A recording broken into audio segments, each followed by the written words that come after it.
ये संबंध है गुरु और शिष्य का। गुरु उस प्रत्यंचा की भांति होता है, स्वयं को पीछे रख के शिष्य को उसके गंतव्य की ओर ले जाता है, उसे अपना लक्ष्य साधने देता है और सदैव कठोर रहता है ताकि शिष्य अपने लक्ष्य से कभी चूके न। धन्य हो ऐसे गुरु जो अपने शिष्य को उसके गंतव्य तक पहुंचाते हैं और उसका सारा श्रेय उसे देते हैं, अपने शिष्य को, अपनी वाणी को देते हैं। तो आप सदैव ऐसे गुरुओं को स्मरण रखिए, सदैव उन्हें नमन कीजिए, सदैव उनका आदर कीजिए, कभी जीवन में पीछे नहीं रहेंगे आप। आइए मेरे साथ प्रेम से कहिए राधे राधे। हर एक व्यक्ति की अपनी व्यक्तिगत सोच, उसका अस्तित्व अत्यंत महत्वपूर्ण और विशेष है, और उसे दबाने का प्रयास कभी नहीं करना चाहिए। ये हमारी सोच बहुत महत्वपूर्ण है और यदि इस सोच पर विश्वास किया जाए तो ये सदैव सद्मार्ग की ओर ही ले जाते हैं। यथा राजा तथा प्रजा, यथा बीज तथा मुक्र, यथा भूमि तथा अंकुर। इतने सुंदर शब्द हैं और जितने सुंदर है उतना ही गहरा इनका अर्थ भी है। जैसा राजा होगा वैसी प्रजा होगी, जैसी भूमि होगी वैसा ही अंकुर भी। कभी गहराई में जाके इन शब्दों को समझने का प्रयास किया है आपने? राजा इस शब्द का मूल है रज। रज का अर्थ है माटी, अर्थात राजा वो जो माटी से जुड़ा, राजा वो जो प्रजा का सम्मान करे, उनका ध्यान रखे, उनके नेत्रों में अश्रु देखते ही चिंतित हो जाए और उनके अश्रु पोंछने के लिए हर संभव प्रयास करे, उन्हें सुखी रखने का हर संभव प्रयास करे। ये होता है राजा। अब ये सारे गुण यदि राजा में ना हो तो प्रजा में असंतोष जागता है। ये असंतोष विद्रोह का रूप लेता है और विद्रोह किसी भी रूप में विनाशकारी ही होता है। तो राजा को प्रजा का ध्यान रखना चाहिए और प्रजा को भी राजा में विश्वास रखना चाहिए, उसका अनुकरण करना चाहिए। जब ये दोनों साथ आएंगे तभी ये शासन स्थिर होगा, तभी ये देश नियंत्रण में होगा। यदि दोनों में से कुछ भी अनियंत्रित हो गया, महाविनाश होना ही होना है। तो राजा अपना कर्म करे, प्रजा अपना धर्म निभाए और मेरे साथ प्रेम से कहे राधे राधे। बरगद का वृक्ष, वट वृक्ष, इस संसार के सबसे विशाल वृक्षों में से एक है। क्या कुछ नहीं करता, अनेक वर्षों तक ये वृक्ष जीवित रहता है, ये सदैव बढ़ता ही जाता है। कितने सारे पक्षियों को, पशुओं को ये आश्रय देता है, राह में जाने वाले राही को ये शांति देता है, आश्रय देता है, विश्राम करने का स्थान देता है, शीतल छाया देता है। वट वृक्ष संसार के सबसे विशाल वृक्षों में से एक। इसका बीज राई से भी छोटा होता है, किंतु वो धरा के नीचे समा जाता है, अपनी खोल को तोड़ता है और पहला अंकुर निकलता है और फिर धीरे धीरे धीरे छोटा सा बीज एक विशाल वट वृक्ष में परिवर्तित होता है। जीवन में सफलता पानी है तो भी यही मार्ग है। छोटे छोटे कार्यों से आरंभ करना होगा। इसलिए छोटे कार्यों से कभी घृणा मत कीजिए। छोटा कार्य करने में कोई लज्जा नहीं आनी चाहिए। यदि यही छोटे छोटे कार्य पूर्ण निष्ठा से, पूर्ण मेहनत से, लगन लगा के करोगे तो इन छोटे कार्यों का भी आकार बढ़ता जाए। इसलिए कार्यों को कार्यों की भांति ही देखें, छोटे कार्य या बड़े कार्य नहीं। कार्य करते जाइए, जीवन में अपना अस्तित्व भी बरगद के वृक्ष से भी विशाल बना देंगे। तो आइए और मेरे साथ प्रेम से कहिए राधे राधे। ये जीवन, ये जीवन कहने को तो अत्यंत कठिन है। ये जीवन क्या करे हे नारायण, अब इसे सरल कैसे बनाया जाए, यही प्रश्न आ रहा है ना मन में। इसका उत्तर स्वयं उस व्यक्ति में छिपा है, उसके निर्णय पर, उसके चयन में छिपा है। अब जीवन के ये कठिन क्षण जो होते हैं, ये उस प्रसंग की भांति होते हैं जैसे आप चल रहे हैं और अचानक से पांव में कांटा चुभ जाता है। अब व्यक्ति क्या करेगा?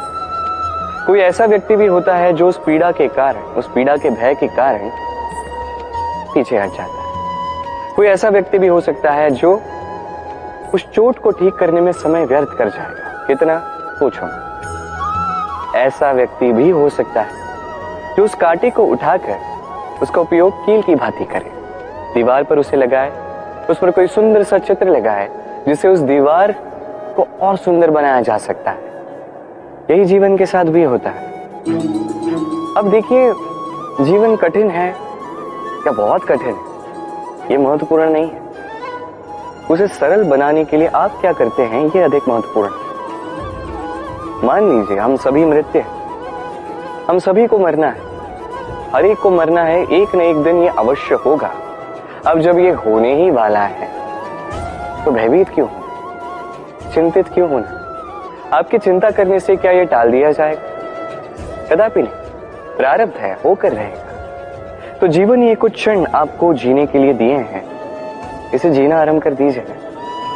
जो भी परिस्थितियां आती हैं उसे सकारात्मक रूप से देखना आरंभ कर दीजिए। ये आप एक बार सीख गए तो आपका ये जीवन सुख और प्रसन्नता से भर जाएगा। इसी सुख के साथ कहिएगा, राधे राधे। कभी अश्व की सवारी करते हुए सवार को देखा है? अश्व के दाएं बाएं ओर जैसे एक पर्दा लगा दिया जाता है। इसका कारण क्या है? ताकि अश्व कहीं और देख ना सके, केवल आगे देख सके और उसी दिशा में आगे बढ़ सके। अब कहने को तो ये सरल सी बात है, पर इसके पीछे एक गहन विज्ञान छिपा है। आपको यदि जीवन में लक्ष्य प्राप्त करना है तो आपको भी यहां वहां देखना छोड़ना होगा, केवल आगे अपने लक्ष्य की ओर देखना होगा, तभी सफलता प्राप्त कर सको। अश्व तो एक पशु है, उस पर लगाम लगाई जाती है, आंखों के दाएं बाएं पर्दे लगा दिए जाते हैं। आप मनुष्य हो, आप पर कौन लगाम लगाए? कोई नहीं। आपको स्वयं ये करना है। अपने मन में झांकिए और भावनाओं पर लगाम लगाइए, उन्हें नियंत्रण में रखिए और अपनी दृष्टि आगे केवल अपने लक्ष्य पर। स्मरण रखिएगा, यदि आपका ध्यान केवल और केवल अपने लक्ष्य पर होगा तो लक्ष्य अवश्य साधोगे। यदि ध्यान यहां वहां भटक गया तो लक्ष्य कहीं भटक जाए। राधे राधे। वर्षा की बूंदें जब रिमझिम बादलों से बरसती है तो कितना अच्छा लगता है। न केवल इस वातावरण को सुनहरा बना देती है, इस माटी में समाकर एक अत्यंत सुंदर सुगंध उत्पन्न करती है। इन पौधों को, इन वृक्षों को जीवन दान देती है, उनका पोषण करती है और साथ ही अनेक जीवों का उद्धार करती है। और सोचिए, जब बादल फटता है तब क्या होता है? ये सारी बूंदें अनियंत्रित हो जाती है, एक भयानक बाढ़ का रूप ले लेती है जो करती है केवल महाविनाश। इसका सार क्या है? इसका सार है, कर्म कीजिए किंतु नियंत्रण में। यदि आप नियंत्रित नहीं रहे तो आप भी जीवन रूपी वर्षा के स्थान पर एक भयानक बाढ़ का रूप ले लेंगे।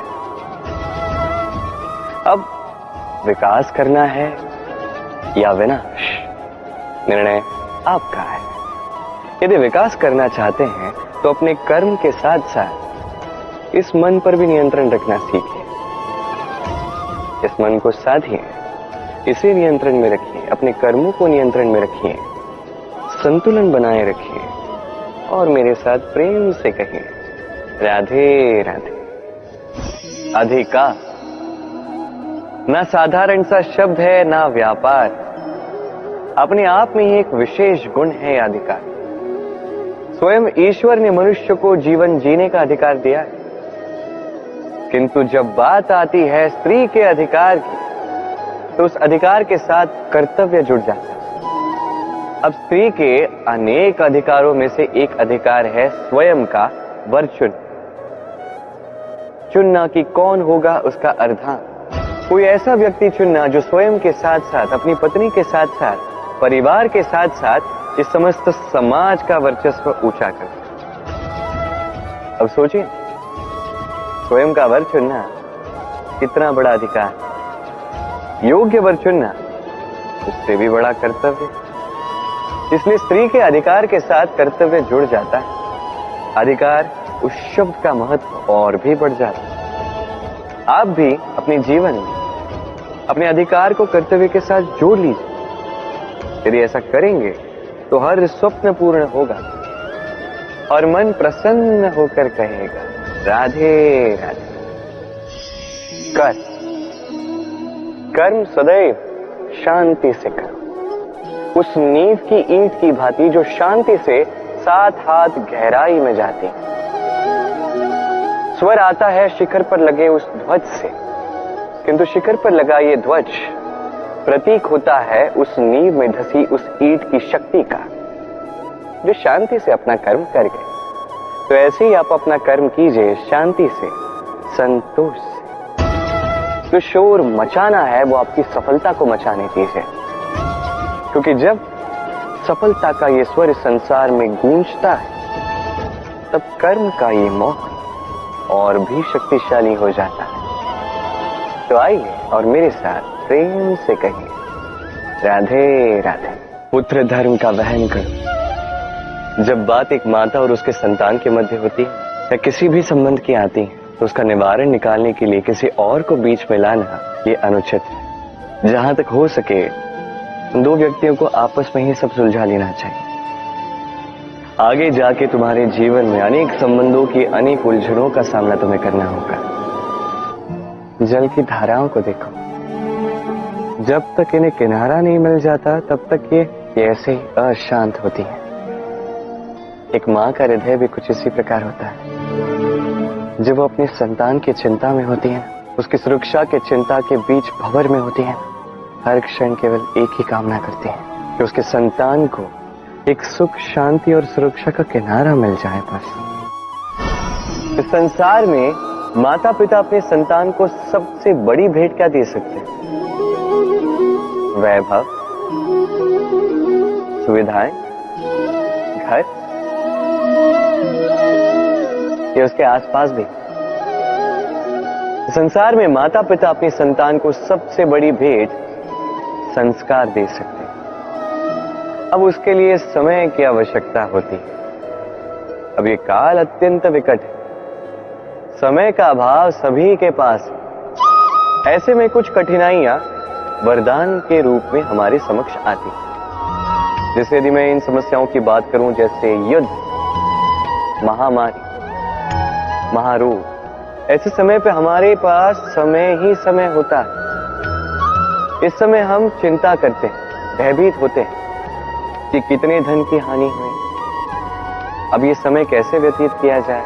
नकारात्मक सोच उसके मन में घर कर लेती है, वो समझ नहीं पाता करें क्या। मैं कहता हूं चिंता त्याग दीजिए, इस भय को कहीं त्याग दीजिए और जान लीजिए एक महत्वपूर्ण बात, ये ईश्वर ने आपके लिए वरदान दिया ताकि आप अपने कर्तव्य पूर्ण कर सकें।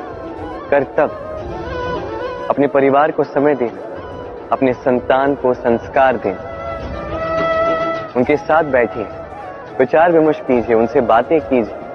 कुछ बातें वो बांटे, कुछ आप बांटे, कुछ आप सीखे, कुछ वो सीखे। उनके साथ खेलिए, उन्हें अपने पूर्वजों की कहानियां बताइए। ये सब करेंगे तो ना केवल उनका भविष्य उज्जवल होगा, बल्कि आप भी संतोष से भर उठेंगे। भयभीत मत रहिए। आज वर्तमान में आप क्या कर सकते हैं जिससे आपका वर्तमान उचित होगा और भविष्य उज्जवल होगा, उस पर ध्यान केंद्रित कीजिए। सब कुछ शुभ हो। राधे। बालपन। अब बालपन के विषय में क्या ही कहें, अत्यंत विशेष होता है ये बात। तो उसकी अनेक सारी बातें हमें आज भी स्मरण है और आजीवन स्मरण रहेंगी। कुछ ऐसी बातें जैसे हमने कभी ठिठोली ऐसी कर दी जिसे माता पिता इतने रुष्ट हो गए कि उस दिन हमें भोजन ही नहीं मिला। होता है ऐसा, मेरे साथ भी हुआ है। परंतु कभी सोच के देखिए, जब हम भूखे रहे हैं तब क्या हमारे माता पिता के गले से निवाला नीचे उतरा है? कदापि नहीं। हम तो अभी बात कर रहे हैं माता पिता की, किंतु जब बात स्वयं की भी हो, हम भी कभी किसी जानकार के विषय में, किसी भिक्षुक के विषय में ये जान लेते हैं कि वो भूखा रह गया, तब भी हमारे गले से निवाला नीचे नहीं उतरता। और ये बात जो है, जब समाज पे एक बहुत बड़ी विपदा आती है तब स्पष्ट रूप से ये बात सामने आती है। जैसे कोई महायुद्ध हो या महामारी हो, तब मन अशांत हो जाता है। और तब यदि आपको शांति प्राप्त करनी है तो एक ही मंत्र है, सेवा करें। जितनी हो सके उतनी सेवा कीजिए। समाज में कितने सारे लोग हैं जो भूखे पेट ऐसे ही सो जाते हैं, किंतु यदि हम में से हर एक व्यक्ति प्रयास करे, उचित रूप से प्रयास करे, तो कोई भूखा नहीं सोएगा। एक अत्यंत महत्वपूर्ण बात स्मरण रखिए, किसी दरिद्र, किसी भूखे को भोजन कराना ईश्वर को प्रसाद चढ़ाने से भी महान कार्य है, क्योंकि ईश्वर दरिद्र की पुकार में बसते हैं। और मान लीजिए यदि उस भिक्षुक ने आपका भोजन ग्रहण कर लिया, अर्थात ईश्वर ने आपका भोग ग्रहण कर लिया, क्योंकि ये मानवता, ये सेवा ही ईश्वर की सबसे बड़ी आराधना है। तो इस आराधना में विलीन रहिए और मेरे साथ प्रेम से कहिए, राधे राधे। कभी सोचा है मनुष्य को ही इस सृष्टि की सर्वश्रेष्ठ कृति क्यों माना जाता है? किसी और जीव को क्यों नहीं? केवल इसलिए कि हम आकलन कर सकते हैं, हमारे पास तीक्ष्ण बुद्धि है, नित नए आविष्कार कर सकते हैं, केवल इसलिए? वो तो औरों के पास, देवताओं के पास भी है। कुछ पशु ऐसे भी हैं जिनके पास तीक्ष्ण बुद्धि होती है, फिर मनुष्य क्यों? क्योंकि मनुष्यों के पास कुछ ऐसा होता है जो अन्य किसी के पास नहीं होता, मानवता। मानवता जो सबसे आगे जाना तो चाहती है, तो यदि राह में कोई ठोकर खा के गिरा तो उसे संभालना भी जानती है। स्मरण रखिए, आपका सबसे बड़ा परिचय आपका नाम, आपकी संपत्ति या आपका धर्म भी नहीं है। आपका सबसे बड़ा परिचय आपकी मानवता। तो समय समय पर इस मानवता का परिचय दिया कीजिए, दूसरे मनुष्यों की सहायता कीजिए, अन्य जीवों की सहायता कीजिए। अपने आप चरना जो है ये पशुओं की प्रवृत्ति है। मनुष्य वो जो दूसरों के लिए मरता है, मनुष्य वो हो जो दूसरों को मरने से बचाता है। इस मानवता को जगाइए और इस जीवन को जीना आरंभ कर दीजिए। और हाँ, मेरे साथ प्रेम से कहिए, राधे राधे। विपदाएं सबके जीवन में आती हैं, किंतु अनेक लोग विपदा आने के पश्चात ईश्वर को कोसते हैं, कहते हैं कि आप हमारी रक्षा क्यों नहीं करें?